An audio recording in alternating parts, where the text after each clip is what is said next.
هر جوانمرد به خواهش خودش اگر خدمت مادر وطن رود این تاجیکستان رو اینقدر گلگون شکوفان از این هم زیبا میشه. میگن ز عشق وطن جوش دارد دلم، به حرف وطن گوش دارد. وطن جان من هم جهان من است، وطن باغ هم بستان من است. آفرین پدرت رحمت. همه کار از رفیق نیرو. بله سربازی عزیز، خدمت رنگی زادروز خشتامان تر، نروی نگشم خدمت رنگی پایافزاری تنگ، یا شش موبیج خواهم به اصول سر دیمون بشه خدمت رنگی سکورسی موشینه، یکم دا میزنی کم در از آب بکشی، دویم دا میزنی تستا، سیم دا میزنی علاقه تیز، چهارم دا زدی شو، پنجم دا میزنی خونه نمیشی داده. اگه چه وقت در اجازت نیفت زده شدی.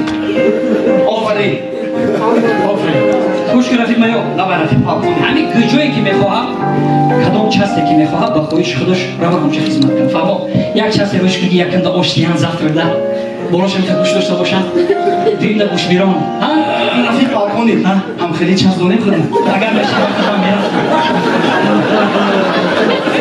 آفرین همین کراسوفکش که خدمت کنم موزه نتیشه همین پریچاسکش که کار نکنیشه. آفرین تویستان دا شلوپه که خدمت گرمیدم. آفرین برای جوانمرد بودن، برای وطن را دوست داشتن تو رو به نزد دیگر سربازان میبره تا که از تو عبرت بگیرم. یک کمت از رفته.